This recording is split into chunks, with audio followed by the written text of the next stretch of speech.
हरे कृष्ण भक्तों, आइए आज हम लोग श्रवण करेंगे श्री बलराम जी भगवान की कथामृत महिमा। श्री भगवान बलराम जी भगवान श्री कृष्ण के अभिन्न तनु हैं। समस्त शास्त्रों में श्री बलराम जी के महिमा कथा गान की गई है। श्री गर्ग संहिता में बहुत सुंदर भाव से श्री बलराम जी की महिमा रूप स्तुति की गई है और उसमें उनको स्तुति करते हुए कहा गया है, देवादिदेव भगवन कामपाल नमस्तुते, नमनंताय शेषाय साक्षात् रामाय ते नमः, धराधराय पुन्नाय सुधाम्ने शिरपाणय, सहस्र शिरसे नित्यं नमः संकर्षणाय ते, रेवती रमण त्वं वै बलदेवात्युजाग्रज, हलायुध प्रणवग्न पायिमां पुरुषोत्तम, बलाय बलभद्राय तालंकाय नमः नमः, नीलांबराय गौराय रोहिणाय ते नमः, धनुकारी मुष्टिकारी कोटारिणांतक,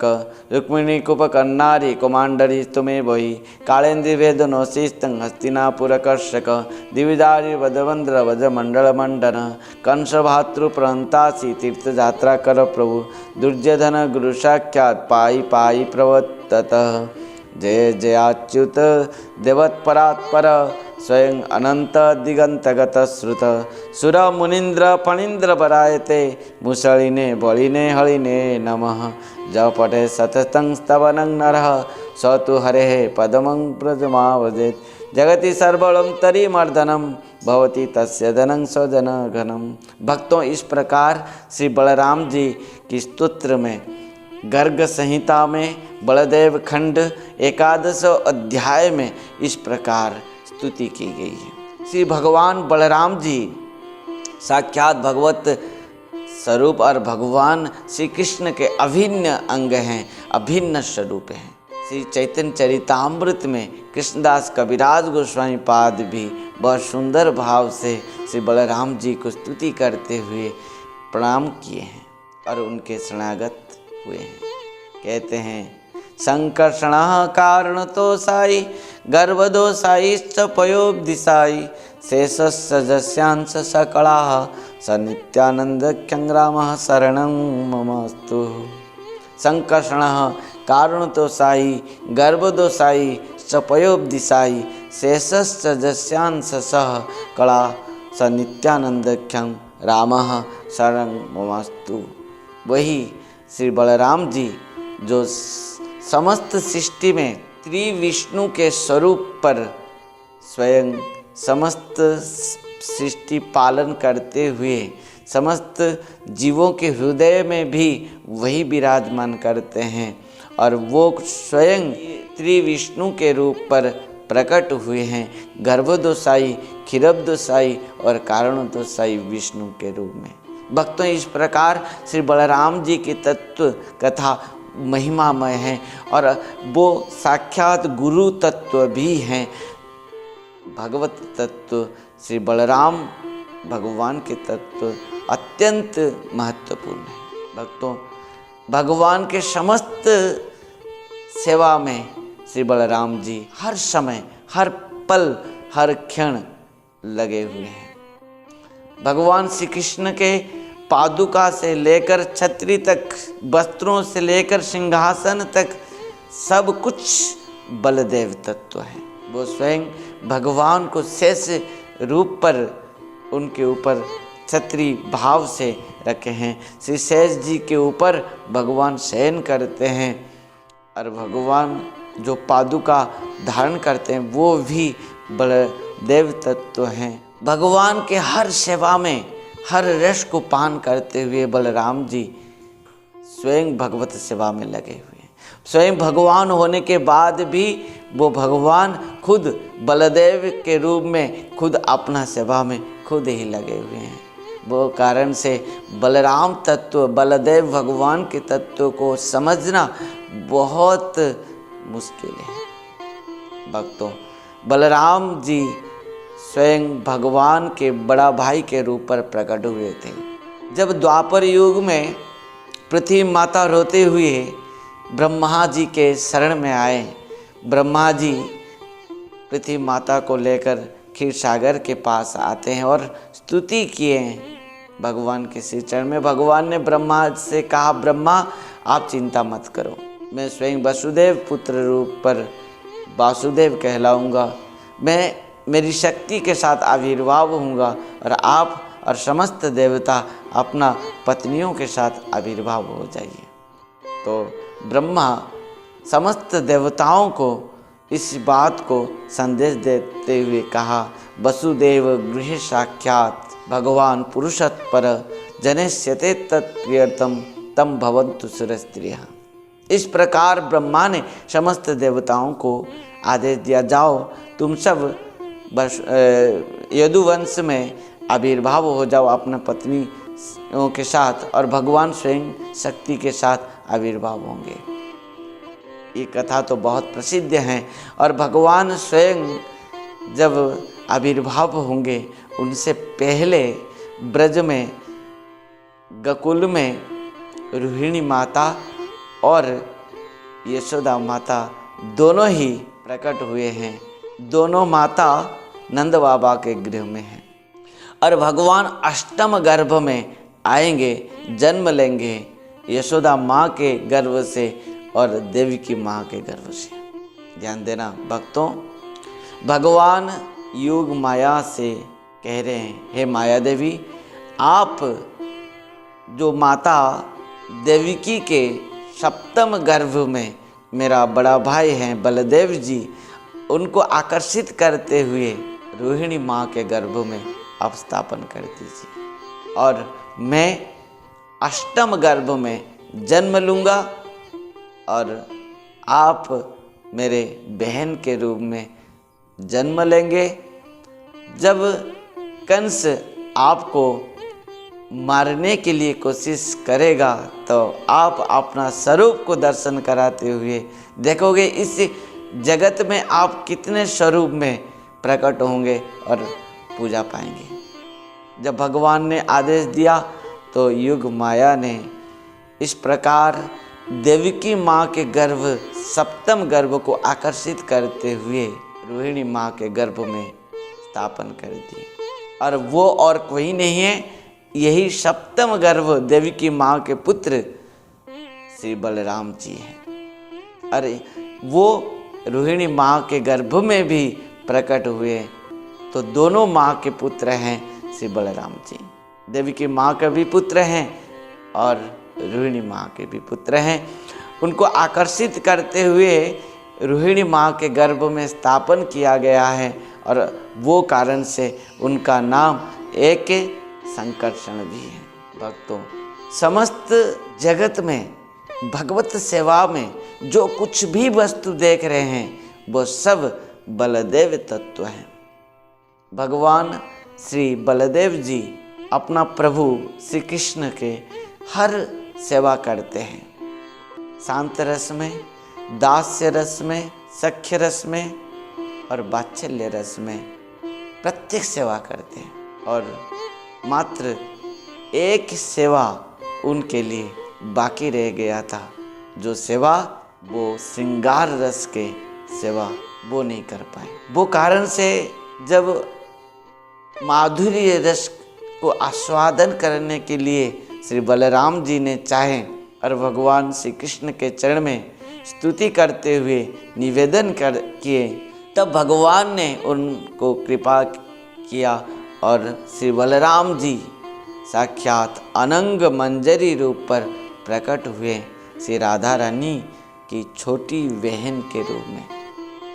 भक्तों, इस प्रकार से बलराम जी माधुर्य रस में भी भक्त हैं और समस्त रस को आस्वादन करते हैं।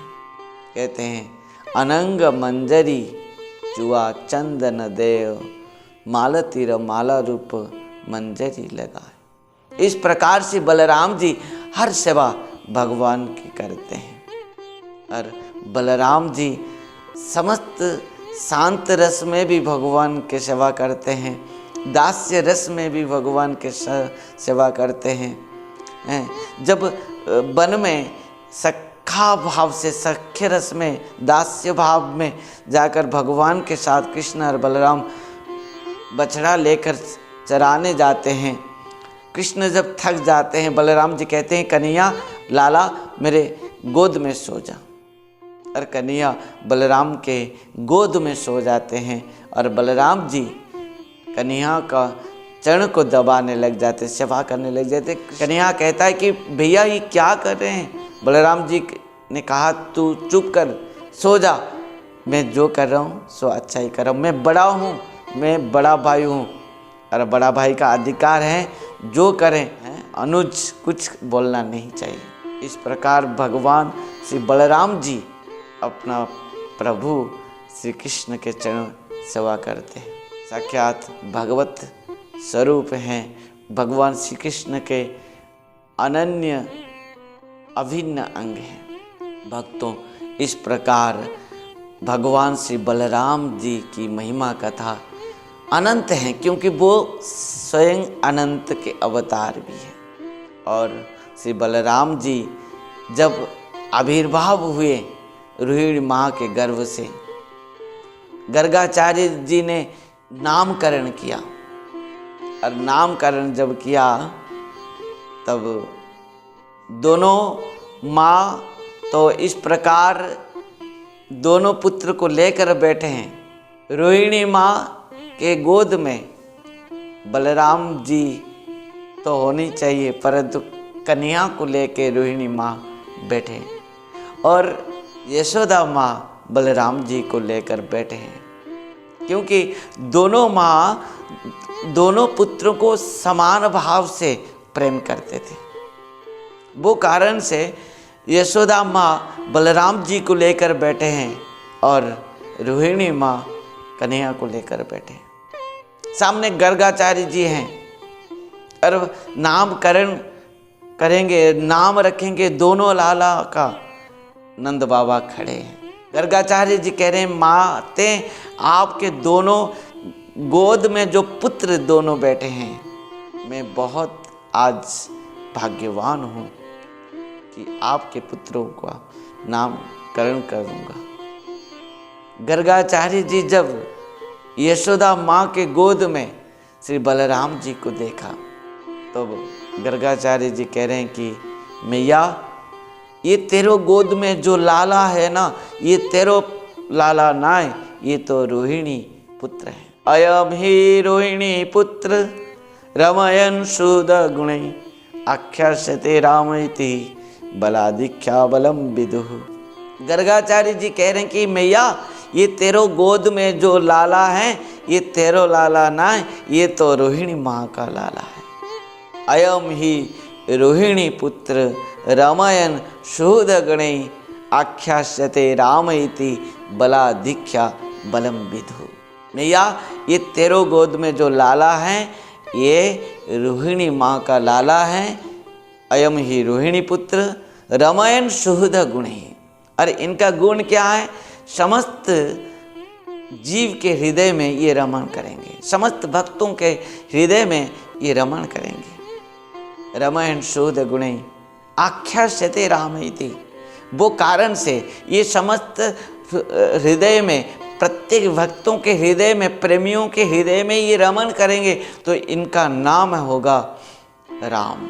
आख्यास्यते रामैति और बलाधिक्या बलम विदुः, और ये सर्वश्रेष्ठ बलवान होने के कारण में इनका नाम बल राम होगा। भक्तों, श्री बलराम जी की महिमा कथा हम कितना भी गान करें कदाचित हम समाप्त नहीं कर पाएंगे, इसका अंत नहीं प्राप्त कर पाएंगे। श्री बलराम जी स्वयं जब कृष्ण के साथ वृंदावन त्याग करके मथुरा आए और मथुरा से पुनः ब्रज में आए, और ब्रज में आने के बाद गोपियाँ के साथ महारास रचाए। बहुत सारे लोग कहते हैं बलराम और कृष्ण के बीच में भेद है, परंतु वो मूर्ख होते हैं। श्री बलराम और भगवान श्री कृष्ण में किसी प्रकार भी अंतर नहीं है। साक्षात भगवान अपना अंग से ही श्री बलराम जी को प्रकट करा। राधा रानी वामांगी हैं और डायन अंग से श्री बलराम जी आविर्भाव हुए। भगवान जब सृष्टि विस्तार करने की इच्छा करते हैं तब श्री बलराम जी को आविर्भाव कराते हैं, स्वयं बलराम जी के रूप पर आविर्भाव होते हैं। भक्तों, भगवान ब्रज में आकर गोपियां के साथ रास रचाए और यमुना में जल विहार किए। भगवान श्री बलराम जी साक्षात श्री जमुना जी को आह्वान करते हैं कि हे जमुने आ जाओ। यमुना महारानी सुने नहीं। बलराम जी अपना हल मुसल को निकाले और कहने लगे, हे यमुने, यदि तू मेरी बात नहीं सुनी तो मैं तुझे टुकड़े टुकड़े कर दूंगा। जब अपना हल के द्वारा श्री जमुना जी को खींचे तो यमुना महारानी टेढ़ी हो गई। यमुना महारानी दौड़ते हुए वहाँ पर हाथ जोड़कर श्री बलराम जी के चरण में स्तुति करने लगी। इस प्रकार श्री बलराम जी की महिमा कथा है। भक्तों, जब दुर्योधन भगवान बलराम जी के शिष्य बने, भगवान बलराम जी दुर्योधन को समस्त विद्या सिखा दी और इस प्रकार बलराम जी दुर्योधन के गुरु बने। परंतु भगवान श्री कृष्ण की जाम्बवती पत्नी पाटरानी जो थी, उनका पुत्र सांब और दुर्योधन की कन्या के साथ जब विवाह करने की प्रस्ताव हुई तब दुर्योधन ने मना कर दिया, तो उनको बंदी कर दिया, सांब को बंदी बना दिया। दुर्योधन इस प्रकार अहंकार में था कि अपना गुरु की बात भी नहीं माना। तब बलराम जी ने दुर्योधन को एक बार आदेश दिया। दुर्योधन माना नहीं, अपना हल मुसल से कहा कि तुम्हारे इस हस्तिनापुर को मैं समुद्र में डुबा दूंगा, फेंक दूंगा खींच के। दुर्योधन और समस्त हस्तिनापुर वासी आकर बलराम जी के चरण में शरणागत हो गए और भगवान श्री कृष्ण के पुत्र के साथ अपना कन्या को विवाह करा दिया।